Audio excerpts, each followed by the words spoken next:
भारत के प्रमुख ऐतिहासिक व्यक्तित्व। ईश्वरचंद्र विद्यासागर। ईश्वरचंद्र विद्यासागर का जन्म 26 सितंबर 1820 को पश्चिमी मेदिनीपुर जिला पश्चिम बंगाल में एक गरीब परिवार में हुआ था। ईश्वरचंद्र विद्यासागर के बचपन का नाम ईश्वरचंद्र बंदोपाध्याय था। वे बंगाल के पुनर्जागरण के स्तंभों में से एक थे।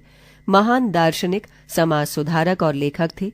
ईश्वरचंद्र विद्यासागर का बचपन बेहद गरीबी में बीता था। अपनी शुरुआती पढ़ाई उन्होंने गांव में रहकर ही की। जब वो 6 वर्ष के थे, पिता के साथ कलकत्ता यानी कोलकाता आ गए थे। पृष्ठ 79। उत्कृष्ट शैक्षिक प्रदर्शन के कारण उन्हें विभिन्न संस्थानों द्वारा कई छात्रवृत्तियां प्रदान की गई थीं। वे उच्च कोटि के विद्वान थे। उनकी विद्वता के कारण ही उन्हें विद्यासागर की उपाधि दी गई थी। पुरुष प्रधान समाज में ईश्वरचंद्र विद्यासागर ऐसे व्यक्ति थे जो महिलाओं और लड़कियों के हक में कार्य करते थे। उनकी आवाज महिलाओं और लड़कियों के हक के लिए उठती थी। अपने समाज सुधार योगदान में ईश्वरचंद्र विद्यासागर ने देशी भाषा और लड़कियों की शिक्षा के लिए स्कूलों की एक श्रृंखला के साथ ही कलकत्ता यानी कोलकाता में मेट्रोपॉलिटन कॉलेज की स्थापना भी की थी। उन्होंने विधवा पुनर्विवाह के लिए लोक मत तैयार किया।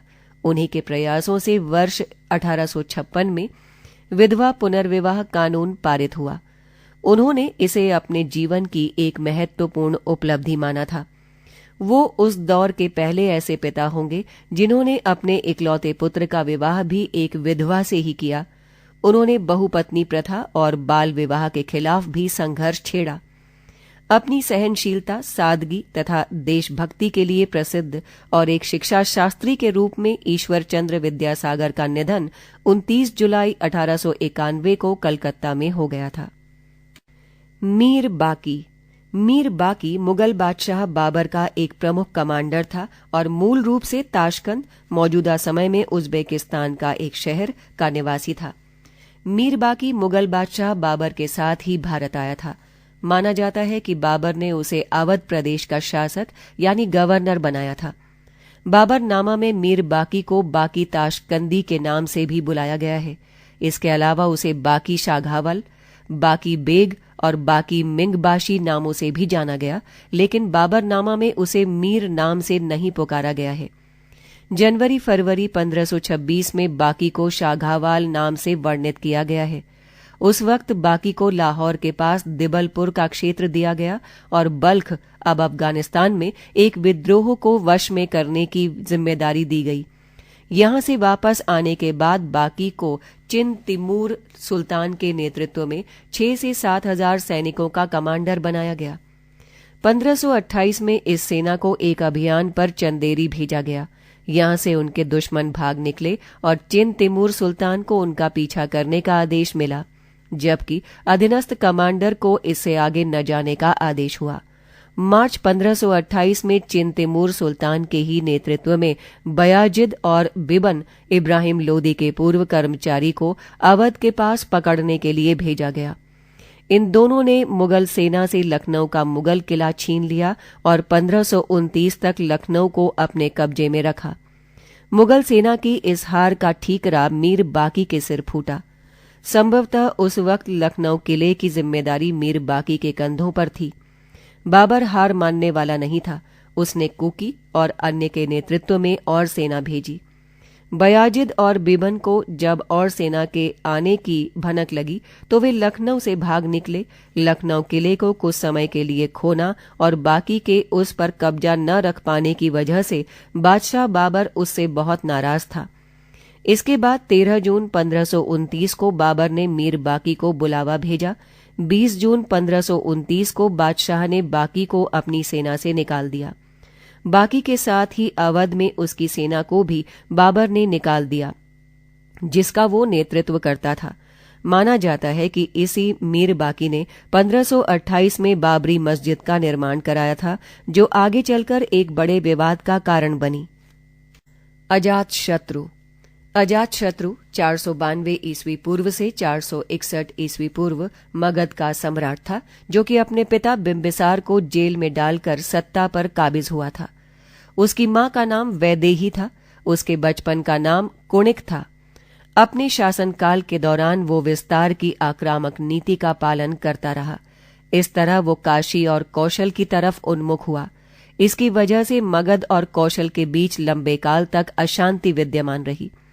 कौशल राजा ने अजातशत्रु से अपनी पुत्री का विवाह कर दिया और उसे काशी देकर शांति स्थापित की। अजातशत्रु ने वैशाली के लिच्छवियों के खिलाफ युद्ध की घोषणा की और वैशाली गणतंत्र पर विजय प्राप्त की। ये युद्ध 16 वर्षों तक जारी रहा। अजातशत्रु के सुयोग्य मंत्री का नाम वर्षकार था। इसी की सहायता से अजातशत्रु ने वैशाली पर विजय प्राप्त की। शुरुआत में वो जैन धर्म का अनुयायी था, लेकिन बाद में बौद्ध धर्म को समर्थन देना शुरू किया। वो गौतम बुद्ध से मिला था। ये दृश्य बरहुत की मूर्तियों से प्रमाणित है। उसने कई चैत्यों और विहारों का निर्माण करवाया था। बुद्ध की मृत्यु के बाद प्रथम बौद्ध परिषद में वो उपस्थित था। अजातशत्रु के समय की सबसे महत्वपूर्ण घटना बुद्ध का महापरिनिर्वाण 464 ईस्वी पूर्व थी। उस घटना के अवसर पर बुद्ध की अस्थि प्राप्त करने के लिए अजातशत्रु ने भी प्रयत्न किया था और अपना अंश प्राप्त कर उसने राजगृह की पहाड़ी पर स्तूप बनवाया था। आगे चलकर 483 ईस्वी पूर्व राजगृह में ही वैभार पर्वत की सप्तपर्णी गुहा से बौद्ध संघ की प्रथम बौद्ध संगीति हुई, जिसमें सुत्त पिटक और विनय पिटक का संपादन हुआ। ये कार्य भी इसी नरेश के समय में संपादित हुआ था। गार्गी संहिता के अनुसार अजातशत्रु भी अपने पुत्र उदयिन के षड्यंत्र का शिकार बना। रहमतुल्लाह सयानी। रहमतुल्लाह मोहम्मद सयानी का जन्म 5 अप्रैल 1847 को मुंबई के एक खोजा मुस्लिम घराने में हुआ था। रहमतुल्लाह मोहम्मद सयानी उन लोगों में से हैं जो शुरू से ही कांग्रेस से जुड़े थे। रहमतुल्लाह मोहम्मद सयानी उन 2 भारतीय मुसलमानों में से एक थे जिन्होंने 1885 में हुए कांग्रेस के पहले सेशन में हिस्सा लिया था। पेशे से वकील रहमतुल्लाह मोहम्मद सयानी 1896 में भारतीय राष्ट्रीय कांग्रेस के अध्यक्ष बने और कांग्रेस के 12वें वार्षिक अधिवेशन कलकत्ता की अध्यक्षता की। 28 दिसंबर 1896 को कलकत्ता के बिडन स्क्वायर, आज का रविंद्र कानन में कांग्रेस का 12वां अधिवेशन मोहम्मद रहमतुल्लाह सयानी की अध्यक्षता में हुआ। रहमतुल्लाह मोहम्मद सयानी 1896 में भारतीय कांग्रेस के अध्यक्ष बनने वाले दूसरे मुसलमान थे। उनसे पहले जस्टिस बदरुद्दीन तैयब जी कांग्रेस के अध्यक्ष बन चुके थे। उन्होंने 1876 में अपने सार्वजनिक जीवन की शुरुआत बंबई नगर निगम के निर्वाचित सदस्य के रूप में की और वो 1888 में निगम के अध्यक्ष भी चुन गए और 1885 में वो बंबई के फौजदार भी बने। उन्होंने विधायक के रूप में लंबे समय तक काम किया। वो बंबई विधान परिषद के सदस्य 1880 से 1890 और 1894 से 1896 भी चुने गए और वो इंपीरियल लेजिस्लेटिव काउंसिल के सदस्य 1896 से 1898 भी चुने गए। ये एक प्रभावी मुस्लिम नेता थे। ये अंजुमन ए इस्लाम के सचिव तथा बाद में उपाध्यक्ष रहे, जो कि मुस्लिम शिक्षा हेतु एक नवीनतम प्रयास था। इन्होंने सांप्रदायिक सौहार्द की भावना को बढ़ावा दिया।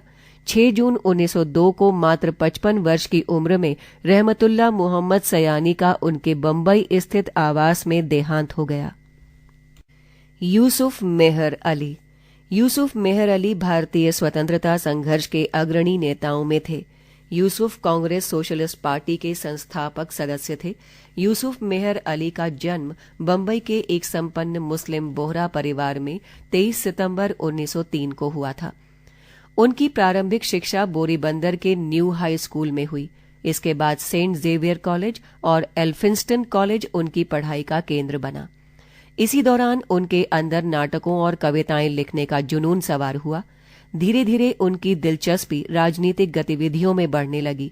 इसके चलते ही वो बॉम्बे स्टूडेंट ब्रदरहुड संगठन में शामिल हुए, जिसने 20 मई 1928 को बंबई के ओपेरा हाउस में एक सभा का आयोजन किया। इस सभा को पंडित जवाहरलाल नेहरू और नेताजी सुभाष चंद्र बोस ने भी संबोधित किया था। इन दोनों के भाषणों से प्रभावित होकर वे तत्कालीन राष्ट्रभक्त युवाओं की संस्था यूथ लीग के सदस्य बन गए। कॉलेज में फीस वृद्धि और बेंगलौर में छात्रों पर पुलिस की गोलीबारी के विरोध तथा हड़ताली मिल मजदूरों के समर्थन में जनसभाएं आयोजित कर यूसुफ ने अपनी संगठन क्षमता का परिचय दिया। उनकी क्षमताओं से घबराई ब्रिटिश हुकूमत ने उन्हें बॉम्बे हाईकोर्ट में प्रैक्टिस करने तक से रोक दिया। जब भारत को कुछ अधिकार दिए जाने की बात सामने आई तो उसके लिए साइमन की अध्यक्षता में एक आयोग बनाया गया। यूसुफ इस आयोग के एकमात्र भारतीय सदस्य थे। दिसंबर 1927 में भारतीय राष्ट्रीय कांग्रेस ने साइमन कमीशन के बहिष्कार का प्रस्ताव पारित किया। दरअसल मेहर अली ही वो शख्स थे जिन्होंने क्विट इंडिया यानी भारत छोड़ो का नारा दिया था, जिसे गांधी जी ने 1942 में भारत की आजादी के लिए छेड़े गए सबसे बड़े आंदोलन के लिए अपनाया। उन्होंने ही पहली बार साइमन गो बैक का नारा दिया था। आजादी के आंदोलन के दौरान वो 8 बार जेल भेजे गए। 1942 में जेल में बंद होने के बावजूद वो बंबई के मेयर चुने गए थे। वो नेशनल मिलिशिया और बॉम्बे यूथ लीग के संस्थापक थे। उन्होंने किसानों और कामगारों के आंदोलनों में भी अहम भूमिका निभाई थी। भारत छोड़ो आंदोलन के दौरान वो भूमिगत भी रहे और आंदोलन के बड़े नेताओं में रहे। यूसुफ मेहर अली युवाओं, कामगारों और व्यवसायियों के बीच काफी लोकप्रिय नेता थे। उनकी लोकप्रियता का अंदाजा इसी बात से लगाया जा सकता है कि जब 1940 में उन्हें गिरफ्तार किया था तो उनकी गिरफ्तारी के विरोध में बॉम्बे के कई बाजारों में कोई कारोबार नहीं हुआ। यूसुफ मेहर अली ने कई किताबें भी लिखीं, जिनमें the price of liberty, a trip to Pakistan समेत कई किताबें शामिल हैं। जयदेव। महाकवि जयदेव जन्म 1200 ईस्वी के आसपास संस्कृत के महाकवि थे, जिन्होंने गीत गोविंद और रति मंजरी की रचना की थी। महाकवि जयदेव राजा लक्ष्मण सेन शासक के दरबारी कवि थे। महाकवि जयदेव एक वैष्णव भक्त और संत के रूप में सम्मानित थे। इनके पिता का नाम भोजदेव और माता का नाम वामा देवी था। उनकी कृति गीत गोविंद को श्रीमद् भागवत के बाद राधा कृष्ण की लीला की अनुपम साहित्य अभिव्यक्ति माना गया है। संस्कृत कवियों की परंपरा में भी वो अंतिम कवि थे जिन्होंने गीत गोविंद के रूप में संस्कृत भाषा के मधुरतम गीतों की रचना की। जयदेव का विवाह पद्मावती नामक कन्या से हुआ था। कुछ समय बाद जयदेव ने मथुरा वृंदावन की यात्रा की। कृष्ण की रासलीला के इस क्षेत्र को देखकर वे भाव विभोर हो उठे। लौटने पर उन्होंने पुरी में अपने अमर ग्रंथ गीत गोविंद की रचना की। इसमें राधा और कृष्ण के प्रेम की कहानी काव्य के मनोहारी छंदों में वर्णित है। इसमें केवल 3 चरित्रों का चित्रण है, राधा, कृष्ण और राधा की एक सखी, जो इन दोनों के पास एक दूसरे का संदेश पहुंचाती है। कवि ने जिस प्रेम का वर्णन किया है वो सांसारिक नहीं, अलौकिक है। इसलिए मंदिरों में बड़ी श्रद्धा से इन गीतों का गायन करते हैं। जयदेव के गीत गोविंद से अनेक कवि, संत और चित्रकार प्रभावित हुए हैं। इस पर आधारित चित्र जम्मू और कांगड़ा में बसोहली शैली के चित्र कहलाते हैं। आधुनिक हिंदी साहित्य के अग्रदूत भारतेंदु हरिश्चंद्र ने गीत गोविंद का हिंदी पद्मानुवाद किया है। मतंगिनी हजरा। मतंगिनी हजरा एक भारतीय क्रांतिकारी थी जिन्होंने भारतीय स्वतंत्रता आंदोलन में भाग लिया। मतंगिनी हजरा भारत की आजादी के लिए अपने प्राण न्योछावर करने वाली वो वीरांगना है जिन्होंने 72 वर्ष की उम्र में भी अंग्रेजों का डट कर मुकाबला किया। उनका जन्म एक छोटे से गांव होगला में 19 अक्टूबर 1870 को हुआ था। होगला मिदनीपुर जिले के तमलूक शहर के करीब है। 1905 में राष्ट्रवादी आंदोलन बंगाल में जोरों पर था। मतंगिनी हजरा महात्मा गांधी से काफी प्रभावित हुई। गांधी जी से प्रभावित होने के कारण उनको गांधी बुरी कहा जाने लगा। मिदनापुर में आजादी के आंदोलन की एक खास बात महिलाओं की भागीदारी थी। 1932 में उन्होंने असहयोग आंदोलन में हिस्सा लिया और नमक कानून तोड़ने के लिए उनको गिरफ्तार किया गया। उनको तुरंत छोड़ दिया गया, लेकिन फिर टैक्स को हटाने के लिए विरोध किया। इस बार फिर उनको गिरफ्तार किया गया और बहरामपुर में 6 महीने तक जेल में बंद कर दिया गया। पृष्ठ 80। जेल में उन्होंने कई राजनीतिक कैदियों से भेंट की और स्वतंत्रता आंदोलन के बारे में ज्यादा जानकारी हासिल की। जेल से रिहा होने के बाद वो इंडियन नेशनल कांग्रेस की सक्रिय सदस्य बन गईं और चरखा काटने लगीं। वर्ष 1933 में सर जॉन एंडरसन तमलूक आया था। वो उस समय बंगाल का गवर्नर था। वहां वो एक सभा को संबोधित करने वाला था। एंडरसन के लिए सुरक्षा के बहुत सख्त बंदोबस्त किए गए थे। उस सख्त सुरक्षा के बीच में भी वो काला झंडा लेकर डाइस के सामने पहुंच गई। जब गांधी जी ने भारत छोड़ो आंदोलन शुरू किया तो वो उसमें कूद पड़ी। मिदनापुर जिले में कांग्रेसियों ने अंग्रेजों के खिलाफ प्रदर्शन का फैसला किया। मतंगिनी ने भी विरोध प्रदर्शन की स्थानीय लीडरों से अनुमति मांगी, लेकिन महिला होने की वजह से उनको मना कर दिया गया। लेकिन वो रुकी नहीं और 29 सितंबर 1942 को अंग्रेजों के खिलाफ एक जुलूस का नेतृत्व किया। जुलूस में करीब 6000 प्रदर्शनकारी थे और ज्यादातर महिलाएं थीं। उनका मकसद तमलूक थाने पर कब्जा करना था। जब जुलूस शहर के करीब पहुंचा तो पुलिस को उनको तितर-बितर करने की जिम्मेदारी दी गई। ब्रिटिश सैनिकों ने ग्रामीणों को रुकने का आदेश दिया। जब वो नहीं रुकी और अपना कदम आगे बढ़ाया तो उनकी पहली बार गोली मारी गई। इसके बावजूद वो डटी रहीं और जितनी बार आगे बढ़ने की कोशिश की उतनी बार उनको गोली मारी गई। गोलियों से उनका शरीर छलनी होता रहा, लेकिन वो वंदे मातरम का नारा लगाती रहीं। उन्होंने तिरंगे को झुकने नहीं दिया। मतंगिनी हजरा ने आजादी के आंदोलन में अहम भूमिका निभाई। पृष्ठ 81।